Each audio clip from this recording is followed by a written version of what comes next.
What's up, guys, and welcome back to another episode of FightCast. Damn, bruh. UFC 244 just went down. All the greatness just was it was pretty decadent. It was pretty decadent, if I may say so myself. Man, that was some good shit, man. I loved it, bro. Why didn't the main event go all 5 rounds?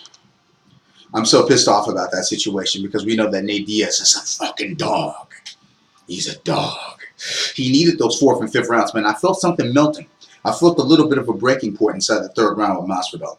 I really did. Because basically when he was getting hooked up like that, when they're in the clinch, Masvidal was wasting time in his clinch. He wasn't really trying to go ahead and engage and actually truly strike with him. He was just wasting time inside this clinch for him right here. And he's doing that because he doesn't want this guy to break away and start piecing off on him. Seriously, bro, you don't need to go ahead and hold somebody up in the clinch right here, okay? He was already talking about sniffing crotches and playing hugging games with wrestlers. So, look, there's a reason why he's doing this technique, okay? He wants to go ahead and clinch him up because he don't want Nate Diaz to break away, all right? Nate Diaz was ready to go for 25 minutes inside of that fight, all right? Now, my friend had a good point. Okay, my friend LC Davis, he said, you know what, maybe if his face hadn't gotten mangled in the first 3 rounds, maybe he'd be able to do a 4th and a 5th round. And that's a good point. All right, that's a good point. You know, if you want to go ahead and make it to the 4th and the 5th round, because those are your best rounds, because you're Nate Diaz and you suffocate people and you take people in the deep waters and you beat them. You beat them up. If that's your game plan, that's your MO, then you need to be able to make it to the 4th and the 5th round without the doctor stopping it. And you know, without even going to that. Now, here's the thing. My whole ordeal about this is this: if 2 guys are physically capable of competing, and they both want to fight visibly, then they should fight. They were both conscious. Nate Diaz was conscious. He was physically able to compete. There was nothing wrong with him psychologically. He was totally there. If it was in a different state, that fight would have went on, I believe. If that was in Vegas, I think that fight would have went on all 5 rounds. And it would have went all 5 rounds. It would have went all 5 rounds, and then just let's bring it to a judge's scorecard. Let's see exactly what happens. The thing is, Masvidal probably would have still won. He would have had to finish Masvidal. He would have had to finish Jorge. That'd be because that could have happened. It's possible. It's possible. But Masvidal, I know, really wanted to be the BMF. You know, he looked it out there in the first 3 rounds. He showed it. And, you know, it's just one of those ordeals, man. You know, out of all the fighters in the UFC, out of all the fighters in Bellator, Risen, all the legends, I would not want to rob Nate Diaz of 5 rounds. That's when he shines. That's when he puts it all together. That's when he starts piecing your ass up. That's when you can't breathe. Okay? Literally. And that's the thing. But you know, like we're talking about, it's a good point to stay safe into the 4th and 5th round so you can go ahead and drown people. Okay, and so the thing is, we're not fighting Jorge Masvidal. You know, you know that's the sucky part about it. I know it's okay. Well, stay alive until the 4th and the 5th round. Dude, we've never fought Jorge Masvidal before, and the last 2 people that fought him before Nate didn't make it to the 3rd round. Man, straight knockouts. Straight piece, 5-second knockouts. All right, like this guy's been on a tear. All right, for Nate to make it, think about that. He made it to the 3rd round with Jorge Masvidal, the new Jorge Masvidal, the new street Jesus that baptizes. Okay, because before that he wasn't baptizing people. Okay, there's a reason why his gym partner / ex-roommate Kobe Covington was talking about his 2-2 record. Okay. Obviously, he's lost 2 rounds. He lost 2 fights before he actually won this one. Stephen Thompson was a little bit of an outclassing when they actually fought each other. He outclassed Jorge. Now, was that the best Jorge? No, especially not in stand-up game. He doesn't get outclassed like that. We rewind the clock back before that one. So, who was it? Who did he fight? Oh yeah, he fought the dude that just choked out Ben Askren. Damian Maia. Okay, Jorge Masvidal versus Damian Maia. That's a huge fight for him. He has really good ground game.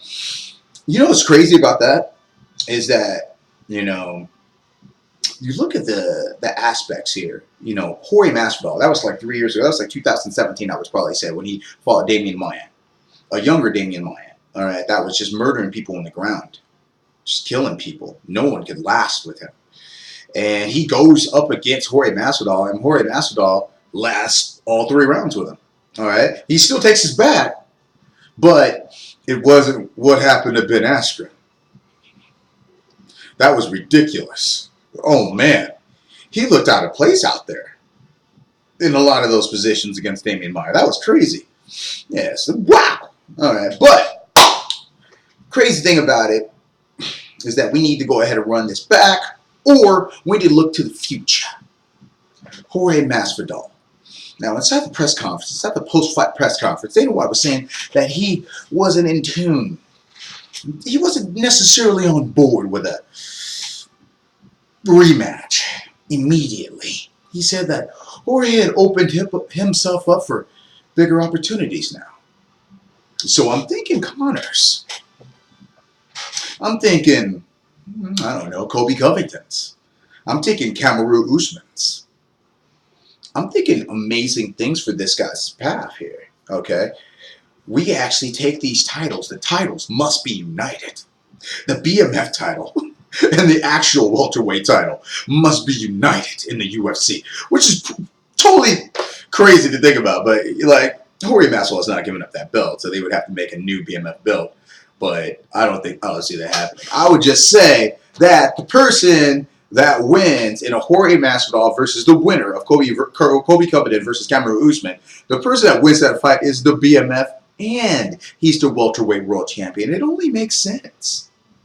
It only makes sense. Yeah, silly stuff. But that's just my opinion. You know what? That is totally my opinion right there. Totally my opinion right there. Okay, so let's go on with this one. Let's go on with this. We're going into it. We're going in.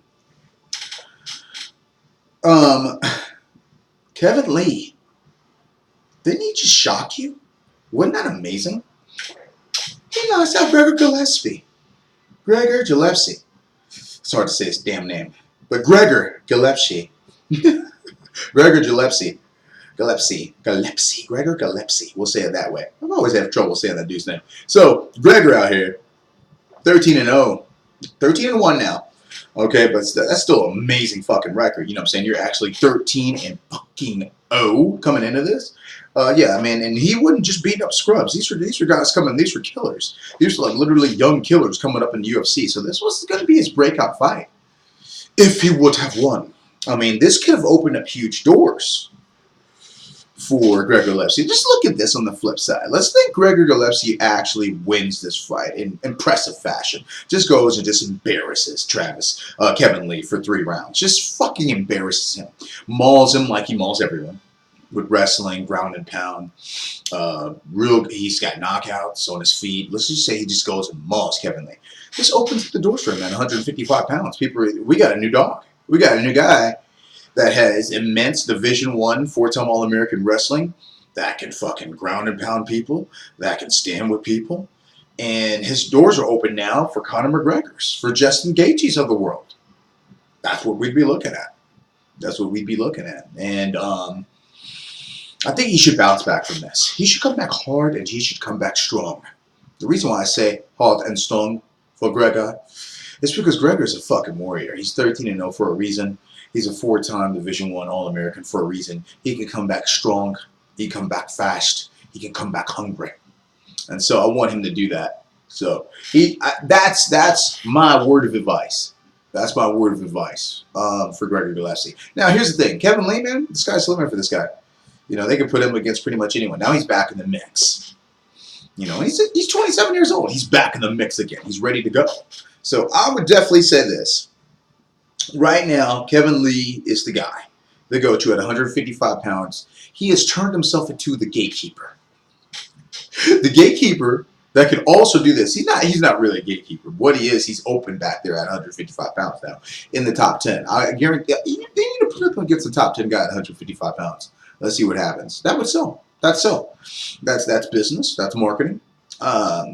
You know, people want to see this guy now. You know, he knocked people out at Madison Square Garden when the president was there. So, yes, people want to see this right now. So, I'm hoping this happens. That will be epic. Hoping Kevin Lee gets some good fights, some big fights. Top 10 guys. And Gregor, a good bounce back fight. Fight somebody in the top 15. Literally, for those two. Just talk about what could happen afterwards, after this event. You know, because, gosh, Nate Diaz, who will he fight next, Connor? If Connor doesn't want, I don't know. Who Nate Diaz is going to fight somebody, though. But it has to be big. He's just a big fight guy. That's what he does. He'll come out and fight big names. Yes, and he'll go back into hibernation. That's what Nate Diaz does. So, man, good card. I wouldn't say it was the return of Darren Till. I'm going to say that it was the submerging of him. Like, well, at 185 pounds. He was just getting into the water. But the thing is, he beat up Kevin Gastelum. He didn't really beat up Kelvin Gastelum. He came to a decision, and he just got a little bit more striking in on him. It wasn't impressive. It wasn't impressive. Against Kelvin Gastelum, that's impressive. That's impressive that he did that. I don't know. It just edged him out. He just edged him out. I would want to see. They have too much similar styles, and they didn't want to get in range to get hurt. He was doing a lot of movement. Darren Till was moving around so much out there that it was hard to really get a hit on the target, you know, without going into a whole bunch of other shit. A big old scramble if you miss a heavy shot, and it's hard to get inside and work when people are just moving. He was like a bee out there, man. Like literally, he was like Max Holloway or something. He was just all over. Darren Till was everywhere, and you know, when he's hard to get a beat on people, and he's a good striker. So he had good movement. He's already a good striker. So, you know, he's capable of knocking you out. So then Kelvin's like, okay, I don't want to rush into that. And Darren Till's like, I'm not going to rush into anything either. I'm just going to try to chip away at this guy. You know, he's already fought for the belt like a couple months ago. So all I got to do is just win a decision, which sucked. So, it was just ridiculous. So crazy fight. So it was like, you know, that's how I look at that. Darren Till versus Kelvin Gastelum. Two styles are too similar. But we're going to talk to you guys later about all of this crazy stuff. Just wanted to go ahead and get a quick little episode in on FightCast. We'll see you guys later. Gosh, that Kobe Covington versus Cameron Usman card's coming up in December. That should be amazing. We'll talk about it later on FightCast.